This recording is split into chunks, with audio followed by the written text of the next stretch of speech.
Hello, ladies and gentlemen, boys and girls, children of all ages. Welcome to Wrestle Geek Podcast.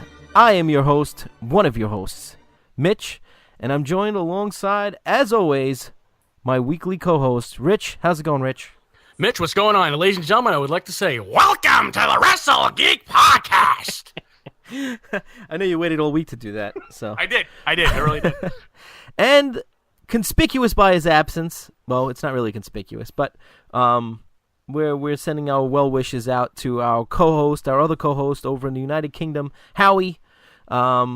He's down with the flu-ish symptoms, and he's not doing well. Hopefully he will return next week. We wish you the best, buddy. Speedy recovery. However, there is another side to that coin, and we do have a fill-in, which is one of my very close friends for several many years, and we're joined alongside, also joining us from Queens, Jay. What's up, Jay? Nice to have you on the podcast, buddy. Oh, thanks for having me, man. Yeah, you say several years. We're almost reaching a decade now. I know, it's crazy. Yeah, absolutely. But, Jay is and it's funny because one of the first things we bonded over was wrestling, so this is very cool for me to be a part of. So thank you for having me on. Well, it's a pleasure, brother. I did mention you, I think, in our last podcast when we were talking about the Royal Rumble and stuff, and how we all watched it together, and I think that was hell of a show. Yeah, it was pretty good. It actually was better than I anticipated. I knew it was going to be good, but I think it actually wound up being a better show than it got credit for. I think it was pretty good. So. Oh yeah, from top to bottom, it was probably one of my favorite Royal Rumbles in at least a decade. Yeah, recent time. They do have a tendency to flop here and there, WWE. Well, mostly flop, but I think the problem is a lot of people put too much expectation on it now. Right. Mostly because of all the surprise returns. Right. And that people don't really get a chance to enjoy the actual product anymore. Not even that, Jay. I gotta say, I think one of the biggest problems is all the exposure on social media. So people constantly read different articles from different sites, like who's gonna be there, different possibilities, who's gonna pop up, and when they don't meet those expectations, it just completely takes the breath out of it and the wind out of all the fans that are trying to watch it for a good show. Oh yeah, that totally has a lot to do with it, and I think that's kind of a shame now, because I remember watching Royal Rumbles in early days before any social media, any of that stuff.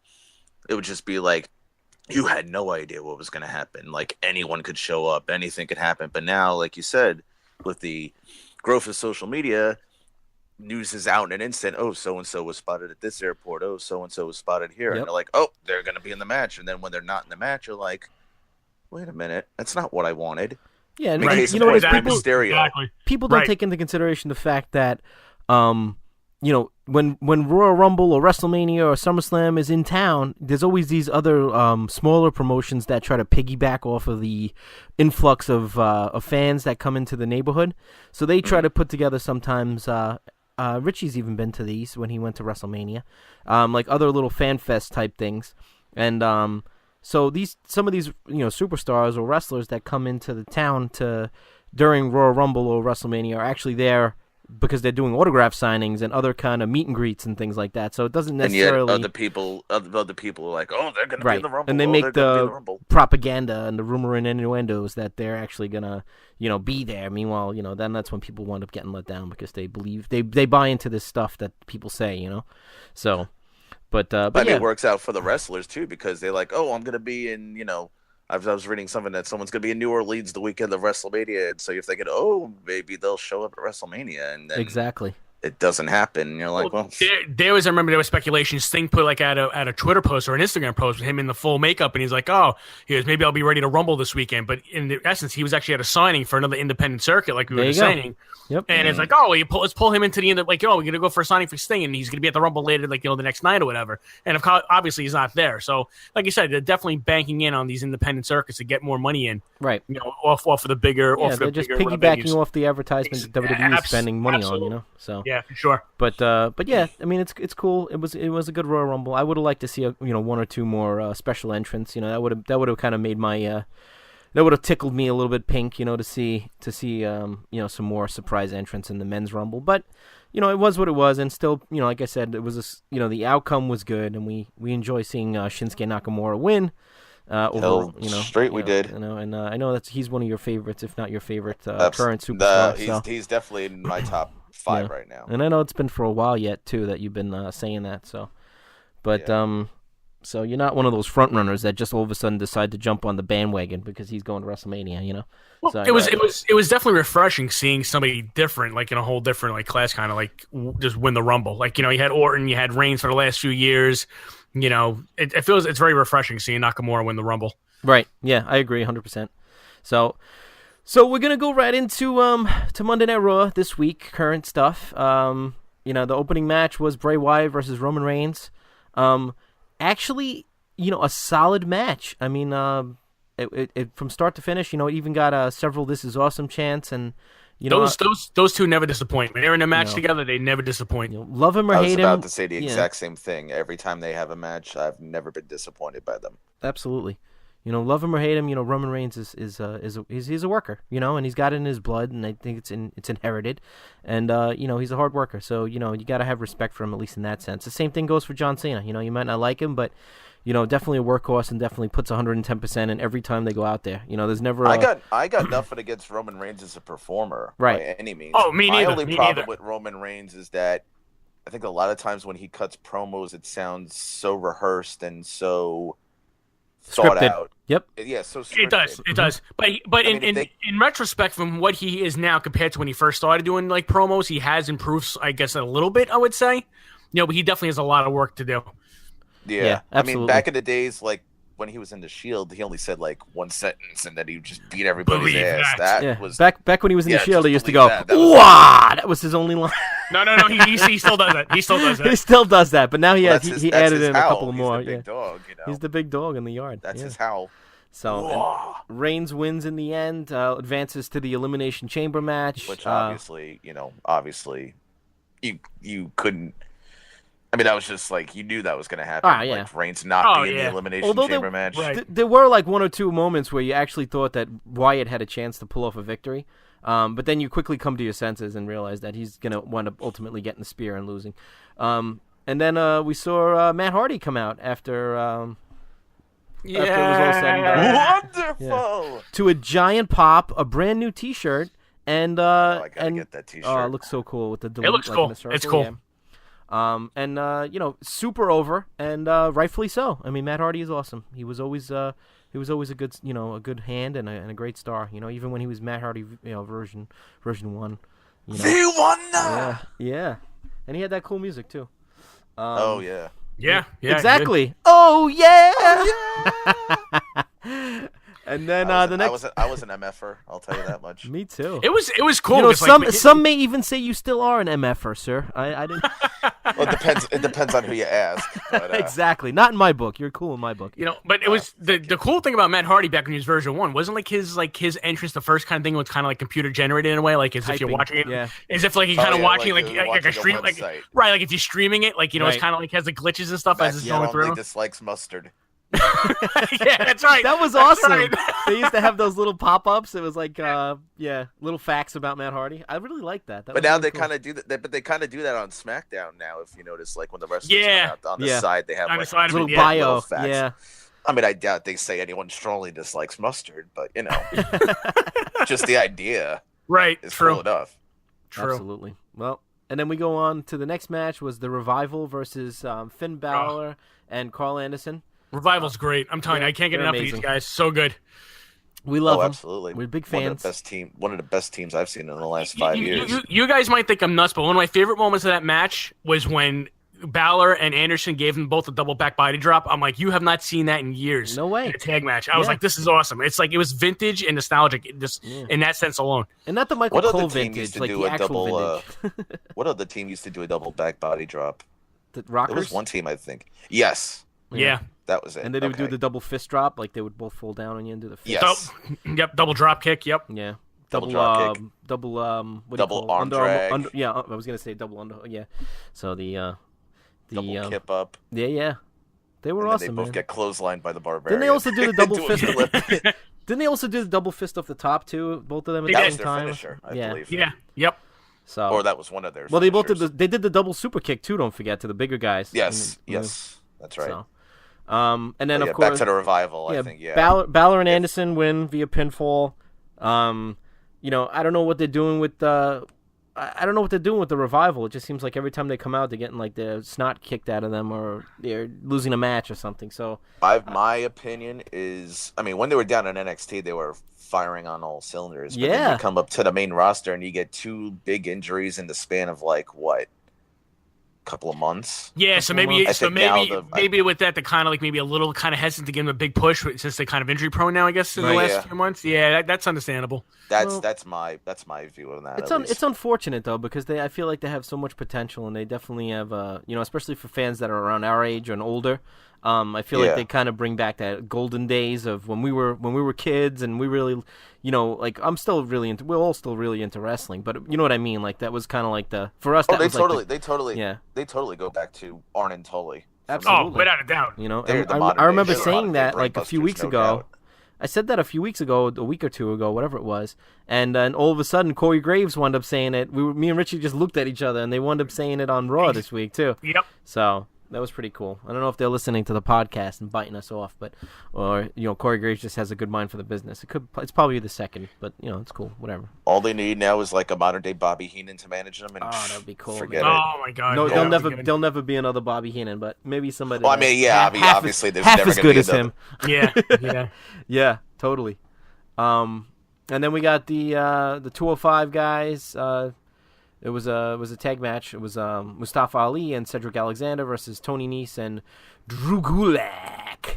PowerPoint presentation. Yeah, Ali and Alexander went over with a pinfall.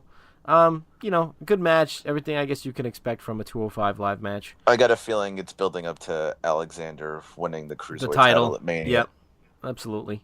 I don't know who he's going to face in the finals of the tournament, but I'll be surprised if anyone other than Alexander wins the Cruiserweight title. Yeah. Yeah, he's really being billed as a top guy in that division right now. Absolutely. So. Hell yeah, he is. Shame for what, I feel like Enzo kind of like helped put that 205, make it a little bit more valid and like make it a little bit more believable. And then it's a shame what happened, whether or not he, like I said, I'm not going to get into the whole thing because I don't know. None of us were there, and, I'm not going to speculate. But I am going to say that, I actually started to really enjoy seeing Enzo on TV and like his antics, and then that little dinky thing they were doing with Nia Jax and him. That was pretty cool, So, in any case, I'm disappointed to see. I wanted to see how that was going to play out. Yeah. It's kind of like modern day Eddie Guerrero in China, right? And it's a good analogy for it. Or Santino and Beth. Yeah. It brings me back to like things that never got to play out, and like remember when McMahon got blown up in the limo? Oh man, and they scratched the whole thing because Chris Benoit killed his family and himself. Because of Benoit stuff. All of a sudden, McMahon's TV, you're like, I'm not really dead. I'm not really dead. We're gonna scrap the McMahon thing. And then come out next, we had General Manager Kurt Angle, and he announces the Women's Elimination Chamber match. Wow, I can't Elimination Chamber match. You're having the same problem as It's Kurt tough. Angle did on Raw. Holy cow! That's no wonder he had trouble. Oh my God! Yes, the Women's Elimination Women's Chamber. Elimination Chamber match entrance. Okay, say that 10 times fast. I dare you. Anybody at home, say that 10 times fast. Wow. All right, and it's Bayley, Super Hot Mandy Rose, Mickey James, Sonya Deville, and Sasha Banks. Did I mention Super Hot Mandy Rose? You did. God's greatest creation, Oh my according to Corey God, Graves. God bless. Corey Graves is nailed that one. I don't know if he nailed her, but I'm saying he nailed that one. That's definitely. I was actually, speaking of Mandy Rose, I was looking online on Twitter before Trish Stratus posted some like behind the scenes photos of the Royal Rumble. And there's like were a there photo nudes? of Trish. Please tell me there were nudes. No, I wish. But there's a photo of Trish and Mandy like kind of like a mock face off, and I'm looking at it and I'm like, oh my God, Mandy Rose is like Trish Stratus 20 years ago. Were they fully clothed? Well, they were wearing what they were wearing in the match. Oh, okay.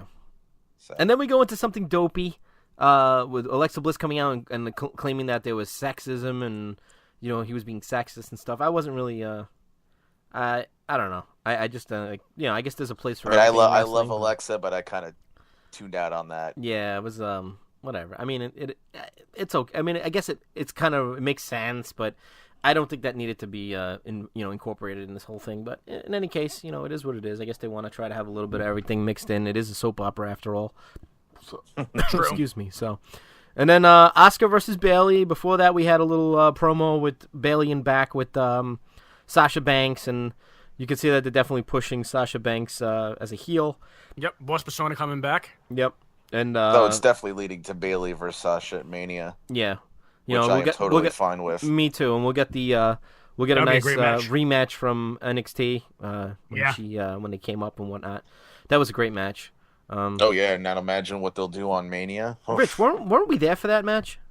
We were there for that match for NXT. It was incredible seeing that thing live. That was like the biggest pops and the biggest ovations of the biggest. This is awesome chance. That was from what I remember, that was the best match of the night. Because then I think following that was Balor against Owens in the ladder match, and the crowd was like, they were wiped out at that point. They were wiped out. They were pretty silent.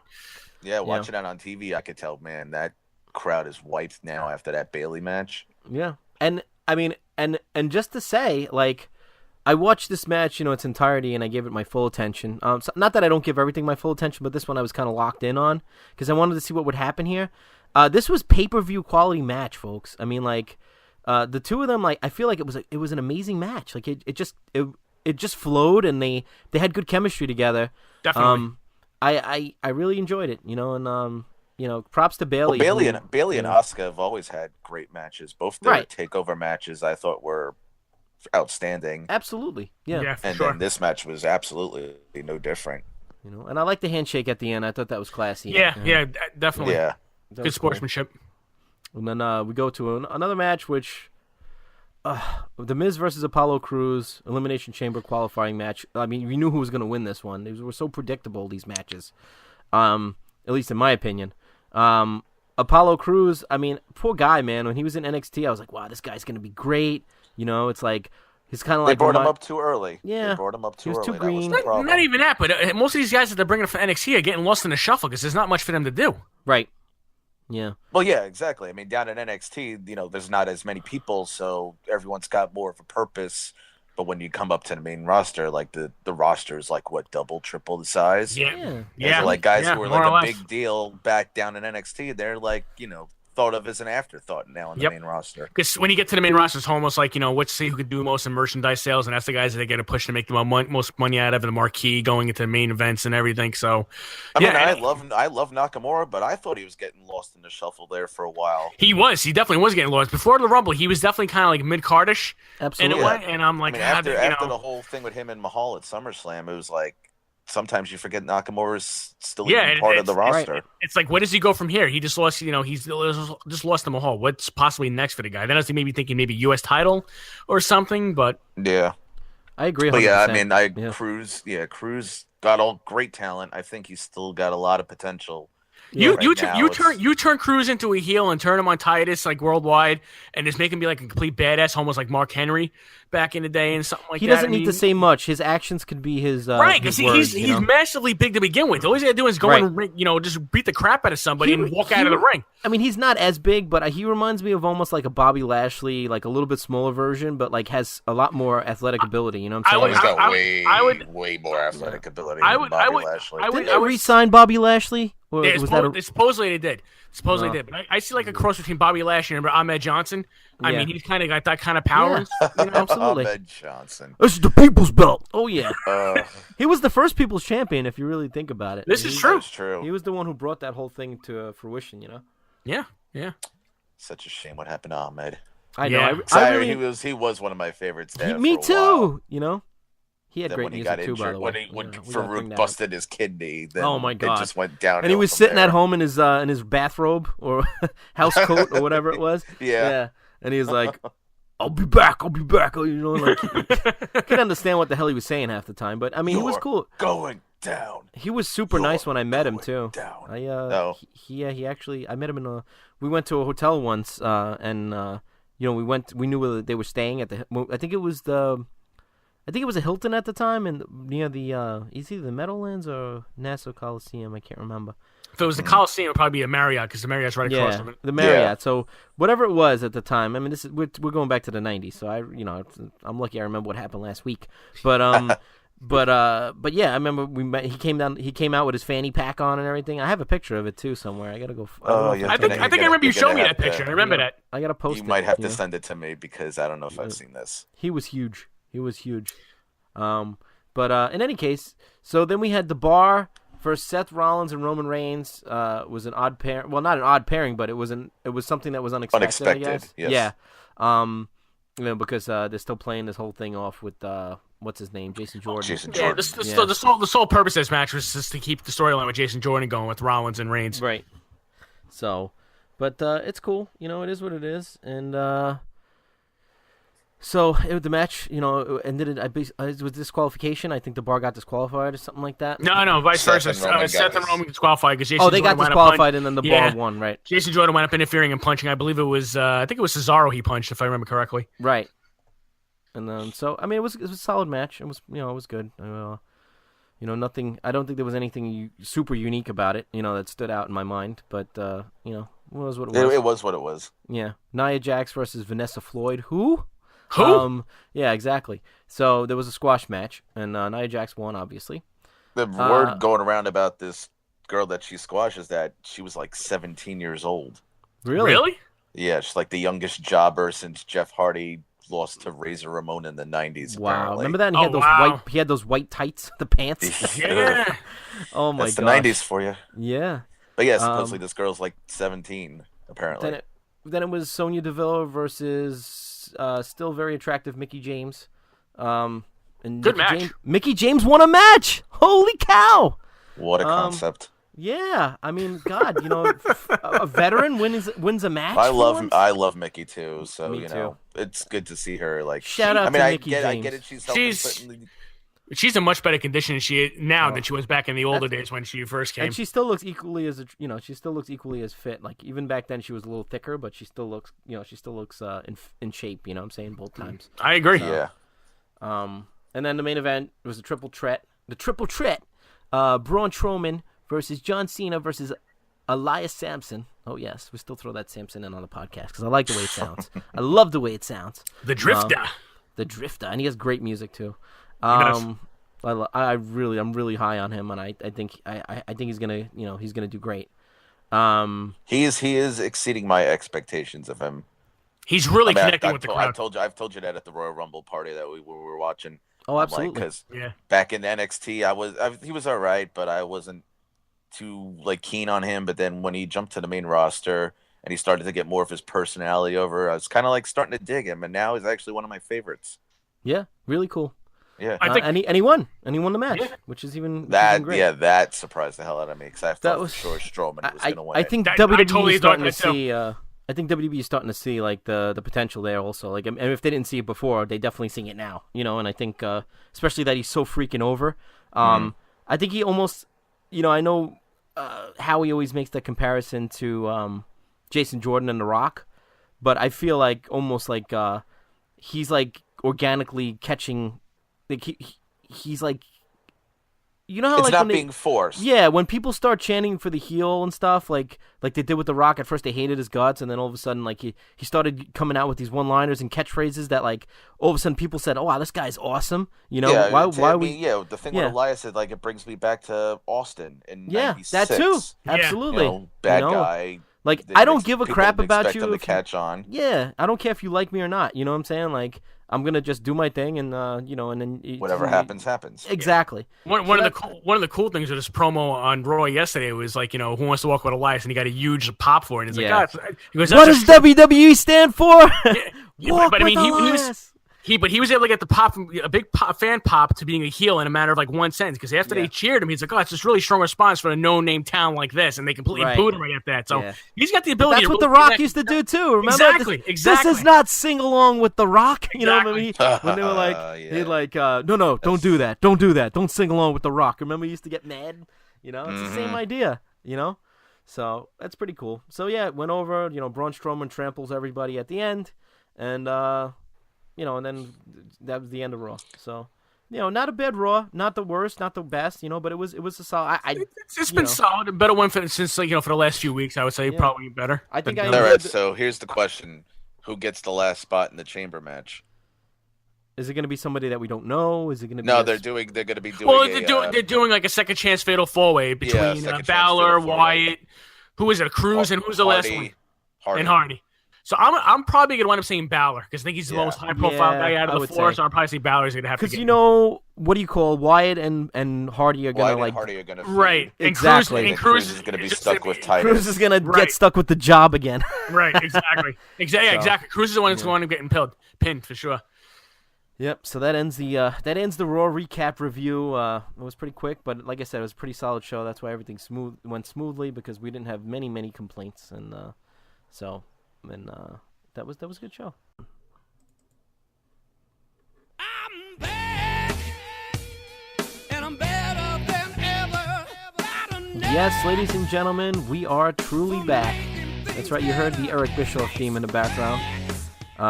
One of my, I'd say top 10 maybe themes of all time. I don't know why. I just took a real liking to this. I don't know if it's the guy singing or. Oh, Bischoff's theme from WWE. Oh, I really love his theme. It was an obscure one. I just kind of, but this section of the podcast is actually going to be about wrestling themes and music and professional wrestling and things like that. Oh, sports entertainment. So can't use that PW phrase there, brother. Sorry, Mr. McMahon. I apologize. That's a cease and desist, sir. That was my themes. How dare you? You son of a bitch. But yeah, this is the theme section. So, Rich, give us one of your more favorited themes of times past. What do you got? I would have to go with Heart Attack, Bret the Hitman Hart. Oh yes, that's a good one. Now, are we talking about the original Hart Foundation version or the updated solo version? I'd probably go with the updated. So I mean, as much as the Hart Foundation one, I really like. Just the second version when he went on to his solo career, that was like one of my favorite themes. Still is to this day. With the guitar screech. With the guitar screech, yeah. I'm gonna play it, guys. Here we go. Oh yes. No, it's not Natalia's theme. It's the Bret Hart theme. That's right. I was watching some video online during the Women's Royal Rumble. So when the crowd heard Natalia seemed like, "Oh my God, Bret Hart's coming out!" I'm like, could you imagine? Like, really? Man, yeah, Bret Hart's gonna show up for the Women's Royal Rumble. And I gotta say too, at least it's not Santina. Well, at least true. He might have gotten more hurt in the in the women's match than the men's match. I don't know. They played pretty rough. Oh yeah. I even like the third version though of when he came back in 2000. Was it 2010 or something like that? When he came back. It was alright. It kind of, I don't know. I wasn't a huge fan. It doesn't have it doesn't have the heritage of the second one. I mean, exactly. In essence, it's the same song, but yeah, I gotta say out of the three, the second one was definitely my favorite. And the third one was good. See, it was a good rendition. Go with the first one. Yeah, it was a little bit more. It was a little bit more like green, like I don't know, gritty. It was like the first one was like pretty basic. There wasn't like much to it. Yeah, it's just those. The second one does improve on it, but I just have such a strong connection with the first one. Well, that's what it is. It's all about the nostalgia and where you were when you first heard it and things like that. Right. Really good. What do you say, Jay? What's a good theme for you to bring up? Speaking of nostalgia. I mean, when I think about wrestling themes, the first one that comes to mind is Ultimate Warrior, because he's the reason I got into pro wrestling. Yes, the Ultimate Warrior theme. Who could forget those beginning chords and him running to the ring like a psycho and getting blown up before he hits the ropes? He's tired before he even Oh my God. Oh man, the Ultimate Warrior. Especially in WrestleMania when he ran down to fight Hogan. Now, it's not a short distance. You can almost see him heaving. Could you imagine if Warrior was still alive and when they did the Rumble in the Alamo Dome last year, how long that ramp was? Oh my God! Imagine if Warrior had to bring down that. He'd probably get in the ring and just collapse for 10 seconds, be like, okay, I need a break. And then he'd just start throwing guys out like it was no problem. But speaking of the Warrior, one thing I noticed: you ever notice how Warrior and the Rockers theme songs are basically the same song, the same three chords? I can definitely see that. Now that you mention it, like I could see. It's just like a different tempo, right? Like it's different speed or whatever. I guess they were really lazy in the studio that day. Like, we got to come up with theme music for these guys. And I just throw the same three chords, just bump up the tempo. No one's gonna notice. Shame on you, Jim Johnston. Shame on you. No wonder they let you go. No, I'm kidding. They finally realized it. They're like, it was funny. The Rockers all these years, like a lot of louder guitars on this than the Warrior did. Oh man. Or maybe they just overdubbed more guitars on the Rockers. I don't know. Because they're a tag team, they need more guitars. Yeah, they need double the amount of guitars. Not that I'm complaining. You know? No, they're both great themes, absolutely, and they're both iconic. Yeah, they're both fantastic. How about Owen Hart's second theme? That was a pretty good one too. The Blackheart theme. I like that. Oh, with the one with the sirens. Yeah, well, before that, when he first came, they changed it and didn't have the sirens. Before it had words in it. That was really cool. Oh yeah, the one that sounded like a porno song. Yeah. Well, hold on a second. Don't they all sound like pornos? Well, the one that he used, like when he was the King of Hearts, I didn't really think sounded like a porno song. But the one he used, let's see, during his Black Heart days. Yeah. Yeah, that's the one. I love that song. Yeah. Okay. Yeah, that was really good. I like the original Owen Hart theme. The original Owen Hart theme is the best. I have to totally agree with you on that. Yeah. Oh yeah. Totally. The one from the King of Hearts days. Absolutely. Yeah. We love that song. You know, and there's an extended version floating around too that Richie actually brought me onto, and I never heard it before, and it has like extra chords in it and like extra like little it's like parts in it. It's like halfway through the song. Yeah. Like a full guitar. It's like an extended. It's like an extended mix, you know. So, all right, what do you say, Rich? Give me another one. We're gonna go around. I would have to go with The Undertaker. I mean, every time you heard the gong go off, but now this multiple, and I say again, multiple versions multiple versions of the Undertaker theme song. We're talking about the Funeral March, the Graveyard Symphony, Dark Side version 2, Ministry. You know, you have American Badass, Rollin', what was it? Dead Man Walking, You're Gonna Pay, and then back to Rest in Peace again. Now, out of all those themes, which are many to choose from, I have to go with Graveyard Symphony version 2. The one that was on Full Metal, the album? No, that was... which era of Undertaker was that? This was, I would probably say, this is after the Purple Gloves, I would say, version. So as he was morphing to like... When he was more like 90... When he was like 98 going into King of the Ring against, Mankind... Are you talking about the fast version that's on Volume 3? No, the one before that. It's when you have like kind of like the choir in the background. You have to like after the bell would go off. Oh, okay. Yeah, I think I know which version. Yeah, that was the one. I could have sworn that was the one on Full Metal the album. No, the one in Full Metal the album was just the regular Funeral March, but that was the one that he used in SummerSlam '94 when he came back to differentiate between the two Undertakers. Right. Mm-hmm. Yeah, but they're very close. I think with little things changed here and there on it. It's like the version after that is pretty much when they had like the choir, like after like you hear the gong go off, you have the choir go. Let me see this. Hold on a second. So this is the one. Yeah. Oh, I see what you're saying. Yeah. It had like like you said, almost like the druids or the angels in the background or whatever. Right. Yeah, because that was the. Yeah. I mean, my personal favorite's the Limp Bizkit one. Rollin'? Yeah. Yeah, it was a good one. That was a good one. Yeah, my favorite. Dead Man Walking. I think my favorite Undertaker theme is the one from Volume 3, the one where it was like sped up. Yeah, it was almost like I do enjoy that one a lot too. It was almost like there's 3 different versions. There's literally 3 different versions of that one though. You have like the regular one, then you have the kind of like a lower kind of sound treble, I guess, with the choir voice.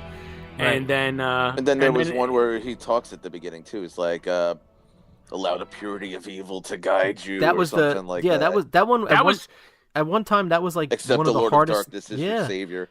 That was like one of the hardest themes to 15. That was like well, he used it a couple of times besides that too, but then they quickly changed it because they got backlash about it. Yeah, people were very offended by it. So It was we had one to of the change our- hardest themes to find at one time. And remember, I had Yeah. it, Rich. I got it online Yeah. somehow, but like that, there was a guy. I still have it too. I still Yeah. have it. When you found it, I still have it on a CD somewhere. Yeah, I on know a for CD. fact. I'm gonna Yeah. play. I'm playing it now, actually. If people don't know what we're talking about, it's like when Undertaker was in the Ministry of Darkness. He was supposed to be almost like the devil, I guess, or a Satanist or something like that. Yeah, And yeah. Darkness as your savior. yeah, and in the beginning he said, "Accept the Lord of Darkness as your savior," and Allow the purity of evil to yeah. guide you. yeah, and it kind of upset some people, and I guess Yeah. he actually talks about it in his That character would have never gotten there would have been so many complaints about that character in today's PC Oh, yeah. world. Oh yes. It's Oh, so yes. true. What do you say, Jay? Give us another If you're one. hanging Ano- people on a cross. yeah. On a symbol. Put him on the symbol. on the symbol, right? It's not a cross. Remember it that? was a symbol. Yeah, he was like, "Oh, put him on the cross, on the symbol." He messed up the line. And as far as like for me, I'm like going back to like when I started watching, and I think one theme that I really like that doesn't get enough love is when Jake the Snake turned evil with the whole "Trust Me." Dude, Trust Oh my me? god, favorite Oh. Jake and Snake theme by far. Absolutely. By let's, far. Let's see if that we can. yeah, if we that can come that up with one that doesn't nearly get as much recognition, and think I mean, this is- especially over the last few years, playing it in the video games, hearing it, Oh my Yeah. God! it's Especially like when really they brought bumped it. up again. Trust me. Oh, here it is. I got it. Trust me. Oh, this is it. Yeah. Trust me. Great Trust song. me. Trust me. Trust me. It still keeps like the vibe of his original theme, Yep. but it just like makes it more like sinister and dark. Yep. Yeah, yep, exactly. Very psychological, breaking down, kind of like Very snake-like. Oh, I see what you did There there. you go. You see that? Oh, All right. well So played there, sir. I'll go into I'll do it. I'll throw out a good one here. How about Shawn Michaels theme? Oh yes. Now we talking about the original Sensational Sherry. We talking about the current version with him singing himself. Well, technically, there's 3 different versions of Shawn Michaels music. The first one is the one like you said with Sherry singing, Right. and then the second one is like a little bit of it's like a little bit faster. It was the one that was on Full Metal, the album. Yes. And then yeah. there That's was the start one. at beginning. Then there was the one that he started using after that. Later on, it was a little slowed down, like slowed a little bit. Right. Yeah. I mean, I always liked the Sherry version. The Sherry one is awesome. I remember that was super hard to get at one time too, and I found it. Like I had this website I used to go to back in the day, and somehow this guy got all these themes. I don't know how. I don't know if he knew somebody, but he would always get them. And there was a couple of places to go, but this guy. I remember going to like wrestling events, like when I was a kid, and going to like the souvenir stands, and they would sell like The cassette? tapes of Yeah. like 10 songs on it. Yep. But it was only like They a were only, minute, a minute and a maybe half. minute and a half Yeah, version. absolutely. Like, I remember there was one I had. It was Big Boss Man, Jim Duggan, Demolition, The Rockers, and there was one other, and it's escaping my head at the moment. But I remember like getting that, and when I used to play with like my action figures when I was a kid, I had like my little boom yes. box. So whenever like the Rockers came out, I played the Rockers theme. And Yeah. whenever Demolition came I out, remember played those days. Demolition's theme. Oh yes. Yeah, yeah. I still remember. I'm still in those days. Back before action figures cost an arm and a leg. Oh my God. Don't forget about our sponsor, Hastel Toy. Well, I mean, I'm sure your action figures are top of the line. Oh yes. Oh yes. What about us? So we're gonna. I think. Go ahead. Ooh, another theme that came to mind that I always liked was Rick the Model Martel. Oh yes. Yeah, yeah. It was a good song. Especially when they used it in his Arrogance like TV spoofs that he did. Yeah. I'm gonna play that for a few seconds. Oh, here we go. Oh Yeah. yes. It's very like it's almost like Fantasy Island or something in the beginning. It had like that Yes. harp, like. Yeah, yeah. Yes. Oh yes. You listen to it and you feel like you're on a beach drinking a Yes! pina colada, Totally. watching Yeah. the sunset. It was almost with, like like, a Miami girls on Vice its or arm. something like that. It had like that Yep, feel to yes. it, right? Yeah, yeah, And for it sure. Definitely has that vibe. And to also very porno-esque, Jay. Definitely had that it. Well, porno-esque. yeah, yeah. I agree. What about Psycho Sid's music? Who could forget that? Yeah. It was a good one. Now, okay, are we talking when he was Sid Justice? No, that music, or that was like when he was almost the Psycho same as the Sid? Crush music. That one. That Yeah, was another. yeah, that was another it's- day I where think I actually he was I lazy. love the Crush music. Yeah, though. That was me great. too. The Crush music. Yeah. No, we're So, talking about the I Psycho got- Yeah, Sid. Psycho, with the Psycho Sid. Psycho Yeah. Sid. Yeah, I enjoyed his music. That was good. He was the man at one time. No pun intended. Oh, I and the was a big master, Sid fan and the in the master, and mid-90s. the ruler too. of the world. Oh yes. But So he does have half the brain that you How do, was apparently. not the I don't know what it was. 'Cause sometimes when he got on the microphone, it sounded so awesome, and then there was And then times when other he just times it just, completely like- bumbled everything. You know. Yeah. What about you, Rich? What do you Who say? knows? I know you were gonna say I have to something. definitely go with the $1 Million Man, Ted DiBiase. Oh my god. Oh yes. One of my all-time favorite themes, and one of the reasons that I originally started getting into wrestling Yep. as a it was him and the Undertaker were my two favorites. You know, because I mean, who doesn't love money? And you know, it was always had a thing for like the horror movies and like the classic monsters and things like that. So Undertaker kind of filled that spot. You know, definitely two amazing gimmicks. Yep. And I always thought it was cool that they Ted said D, that yeah. Vince McMahon actually modeled the $1 Million Man character after himself. Like that was Yes, that I was the way he remember saw hearing that, himself. Yeah. Yeah. Like that was his secret personality, like his secret alter ego. They actually was the $1 Million Man. talk about that in like DiBiase's movie that he just did. That movie was awesome. Me and Richie went I to haven't see it. gotten a chance to watch it yet. I would really like to see that. Really good. Well, Richie saw most of it, I think, when he fell asleep. Most of it, yeah. I did fall asleep. Yeah, You know, unfortunately. Long, speaking long, of, long 14-hour workday. It does it to you. Yeah, we'll get it. We'll get it. Maybe we'll do like a viewing party one day or something. Like one Well, day. it's supposed to be coming out on Amazon Video or something like that soon. I think. Well, what I was gonna say was like if it's not out already. Oh, one day, okay. maybe before WrestleMania or something like that. We'll get together early and we'll watch it or something like that. You know? Yeah, I'm down for Do that. something like that, or any random day is fine. I can come into Queens and we can all get together at Richie's house, That works. have That some works. That roses works. and watch Okay, so- wrestling. Okay, let's have this conversation here. When people talk to me about wrestling themes, they're like, "Well, what's your favorite?" And I'm like, "Okay, what decade are we talking in? 80s, 90s?" Yeah, it's kind of got to be 2000s broken or down into Yeah. brackets, like the It's new definitely gotta be- generation, the yeah. old era, yeah, like things like that. Yeah. I mean, for me, the 80s top three is Warrior, Real American, and probably Randy Savage. Absolutely, Yeah, absolutely. you got to throw. You got to And throw Piper in DiBiase. there. Well, DiBiase's in there too. Don't And Di- forget. You know. Well, DiBiase didn't get his music till 1990, so Yeah, it was after WrestleMania. it was right before WrestleMania 6 when he got his theme Right. music. Yeah, because I remember WrestleMania He 4. didn't have it. He had for, no he didn't theme. have it for the Royal Rumble, but he did Right. have it for WrestleMania.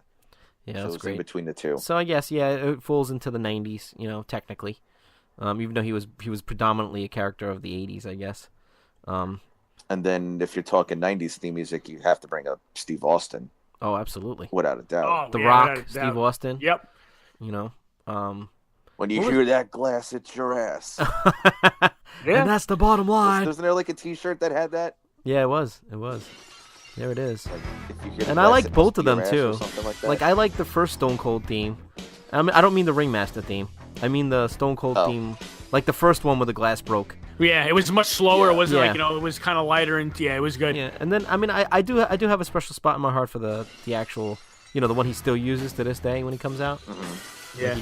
You know, that I was, love the Disturbed version. Oh, that was awesome. Oh yeah, Glass Shatters. But yeah. you see that was the thing about that. Like as a song, I blast that. I still to this day blast that in my car. Hell yeah.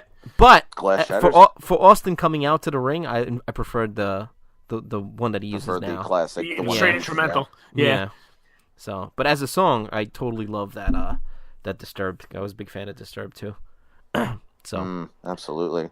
well, you forgot. All right, Rich, what do you got? Let's see. 80s. Well, when did Piper had his theme? What? Definitely in the 80s, right? I'm saying. Remember we found it the Yes. other day? We were online and we were like trying to listen to it. And we Oh found my it on- god! And you found it and on Piper, you would YouTube. tell me that actually, from what you understood, Piper didn't even like that theme. That's why he wanted to have it changed Yeah, up when he came back. he didn't like the first version of his like the bagpipe theme. Yeah. He Really? didn't, I didn't know yeah, that. he didn't like that for some reason. From what I remember hearing it, I mean, I could be wrong, but I could have sworn I remember hearing them say that somewhere along the lines that he didn't really like that one, so that's why they changed it. I But you yeah, know, actually, I don't know if it was No, I when I didn't know met that. when I met him that I asked him about it, and he told me.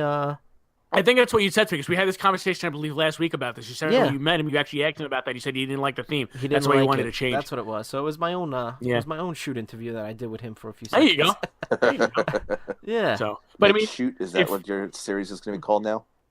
I guess. Yeah. You know, but if I gotta go, like, let's see, if I gotta go like 80s, I would probably definitely go Savage, Piper, and Hogan for sure for those three. 90s, Yeah. I would have to go with I would have to say Brett. I absolutely love the Vader theme. The Vader theme is absolutely awesome. Oh, absolutely. You already know, and how then I feel even about that. Oh yeah. And then you know, I'll probably go with Austin, even though, and then you know, if we're going kind of like 2000s. One really sticks out. It's actually more like a 99 because he came like at the end of 99 going into 2000. It's got to be Chris Jericho, Break the Walls Down. Oh my gosh! Of Oh, course. The yeah. original. I Absolutely. literally was just watching it. I literally was like watching it yesterday on the network. I was like, I want to watch the intro of Jericho, and it was that's the theme itself, and the intro was incredible. You gotta. I mean, when you bring up 2000s theme music, obviously Cena. Oh But yeah, I like yeah. the Cena's Doctor definitely in of there. I like the Thugonomics. Oh me too. yeah, much better than More my than time is that. now. Absolutely. Without a doubt. Yeah. Without a doubt. Absolutely. He's untouchable, but he's forcing you to feel him. He's forcing you to that's feel him. that's Right. deep That stuff is right deep. there. You Those know. are some lyrics. Let me tell you. Yeah. So that the game Triple H, Oh. that's How do we leave that out? That's like Probably one of the, my favorite that's theme one of the song of all best. time. Mitch, you remember when it first came out? Remember you had your Ford Probe? You literally were driving on, blasting the thing on like rewind on like a cassette tape constantly. Like, Absolutely. we were like, we would play it and we rewind it, play it, rewind it, play it, rewind it. Yep. Like and I remember like when they first came out, like it's like the whole guitar riff part of it. It was kind of like staticky because the way like the sound Yeah. quality was on it. Yeah. Yeah. But you know what? At least Well, we had it. If I'm At least out we and had I it. play Oh, Triple absolutely. H's theme, ooh. Which one? I'm sorry, I said if I'm out and I play Triple H's theme, I'll do like the pose. I'll spit the Oh, yeah. water. I don't care. Spit the beer all over I don't care everybody. where I am. Yeah. No. It's gotta be water. No, you can't waste the beer. Cannot waste the Yeah, beer. you can't waste good beer. That Absolutely would be not. that would be a crime. But yeah. So. I think this was- Batista had some great music too. Oh, absolutely. I like both of them too. I like Yeah. the original one and the instrumental And- one, and the Saliva one. Yeah. Yeah. Yeah, the Saliva remix version was really good. The regular version of it that they actually released on was it Forcible Entry or whatever CD they put it on. It was Right. kind Yeah, of a letdown, Forcible I Entry. think. So I was like, Oh no, yeah. not Force Entry. Reckless Intent, I think it was called. Yes, that's what it was. Yeah, that's when they had Mark Henry's theme that Yeah, was Mark on there Henry's from theme was on it. 3-6 Mafia played that. That was actually a good theme. Oh, speaking of Mark Henry, Sexual Chocolate. Who was the genius that came up with that? I don't even know. I don't remember ever hearing about it, like who it was. You know. Probably the same guy that came up with Val Venus's theme or the Godfather's theme, all that Vince you Russo. Yeah, know, the yeah. crazy porno-esque Vince- stuff. Apparently, he's responsible for everything good that ever came out of wrestling in the '90s. Yeah, Jim right. Johnson. It's funny. So, All right, but here's my question. Out of the last 5 years, what's your favorite theme music? Ooh. well, From that's- 2000, say from like 2012 on, if you could like narrow it down to 3. I mean, for me, Nakamura is definitely up there. I really enjoyed it for a long time. And then when I he mean, started, that's my ringtone whenever someone calls my phone. Nakamura's theme plays. I don't know, Rich. What do you say? Oh boy, I got a lot of themes running through my head right now. I don't know why, but the Roman Reigns theme is always stuck in my head, and Mitch can attest to this. So, it's very it's Well, it's technically very, it's the Shield theme, It's technically so. the Shield theme. So yeah, so I'll probably say that theme. Um, I'm surprised they haven't had Roman talk over his theme yet. Like, believe that. Believe that it's my yard now. Danner, Ooh, Danner, Danner, have him howl Danner. over his theme music, 'cause that would just kill it. But I'm sorry. Continue. Who else you thinking? Kevin Owens maybe I would probably say is up there. Yeah, Kevin Owens is You know, I think awesome. Absolutely. That's and then maybe I'll probably have to go with Nakamura. What Nakamura is about- really really catchy. What about AJ Styles, man? He had I great love music, AJ. too. Oh theme yeah, music. how can I forget AJ? Jeez. Absolutely. Usually when I host Yeah, a AJ Styles is karaoke awesome. or a DJ, I always close the night out with AJ Styles theme music. That's really cool, though. Yeah, and I also love Bailey's theme. Bailey's got cool music. Yeah. I like Naya's theme. I'm not a monster. Wait, those aren't the words. I'm sorry. Yeah, I I mean, the last always few torment years, my there's been a fiance lot with of that. great Yeah. themes. I mean, Daniel Bryan. He had great music too. Flight of the Valkyries. Flight of Valkyries, yeah. Absolutely. Yes. Yeah. I mean, one of the newer themes that actually sounds pretty cool, I think, is Baron Corbin's. Especially the newer one too. Yeah, it's got the I words don't into know. it. I'm not really feeling the newest one yet. No, I like. did I the think one I that like the he had original for ones. A while. I think I like the I original like the one. one that he, Yeah, the one that he had before this the one. one with the motorcycle in the Yeah. beginning. Really? Yeah. You actually like? I was not a fan of that. I really like that one. I mean, I wasn't a fan of it, but I liked it more than I liked the one that he's currently using. But then again, I haven't really gotten to really listen to it, so I can't really say anything about that. I can't remember if it's the one right before, but I always get confused nowadays. Like I guess maybe I'm not on top of it like I should be. But the one before, You're slacking, damn it. I'm slacking. But no, so refresh me real quick. All right, so as it pertains to Baron Corbin, there was the first one he had, right? And then wasn't there one in between the one now and that first one? Yeah, it was pretty much the same one he's got now, but it was just straight up instrumental, and then they added the words. That's into the one I liked without the words in it. I like that one. Okay. That's the one. Not the one with the motorcycle in the beginning of it. The one that was before he got the current one now. So his second Right. theme you're talking about. Right. Yeah, Okay. that's the one Okay. I really enjoyed that one. That one was the best to me. So the one with the words ain't bad either. It sucked. No, I mean, because I had that one downloaded, and then as soon as they came out with the one with the words, if you had it downloaded, they got rid of it. So you obviously lost the song. So then you were kind of stuck with the one with the words after that, which really sucked. Yeah. But then again, there's always YouTube. Another one that comes to mind I just thought of that I'm really digging is Johnny Gargano.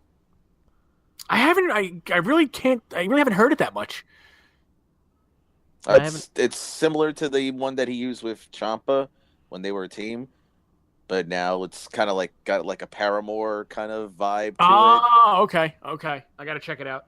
But yeah, I mean, if you have 2K18, it's on there, so you can listen to it through there. I have not played as him yet. I will have to do that later. Oh, definitely do, because it's definitely one of my favorites recently. Note to self. Mental note. Mentally noted. There you go. So. Yes. But yeah, it was nice taking this little trip down memory lane with the themes. I'm sure we'll do we haven't even scratched the surface. No, I'm sure we'll do a part 2 at one time or another. And we got to talk about the worst wrestling themes also at one point. Yeah, these are our favorites. So this is Yes. But Jay, thank you for joining us. We definitely will have you on again. We were gonna have you on today. I had an awesome time. Yeah, and I'm glad you were on, and you have a great voice for radio. I always said that, and that was funny even when I had first mentioned that I was gonna have you on. A few weeks back or whatever, and then I called you and you were on speakerphone. And when I went to pick you up that day, when we went to do the Royal Rumble, and Danielle was like, "Oh, he's got a really good voice for radio." I wasn't expecting that. I said, and I said, yeah, he's got a good voice, so. But it worked out, and plus he's like an endless pit of knowledge of wrestling, so he's got lots of knowledge. I know some really random stuff, that's for sure. He knows some good stuff. Thank you very much He's for in the know. having me, man. Absolutely. Jay, pleasure having you on, buddy. Pleasure having you on. Absolutely. Thank you so much. Yeah, well, we'll have you back for sure. All right, people, thank you for listening. You can listen to us on Spreaker. You can listen to us on YouTube. Go to our website, WrestleGeek.com. Like it, suggestions, things you want to hear us talk about. Always a good thing. Once again, big shout out to Howie. We miss you, buddy, and we hope Get well, you're brother. Get well. Get well. We'll hope to see you next week. All right, folks. Everybody have a safe and healthy week, and we'll talk to you soon. Wrestle Geek Podcast signing off. Till next time, ladies and gentlemen.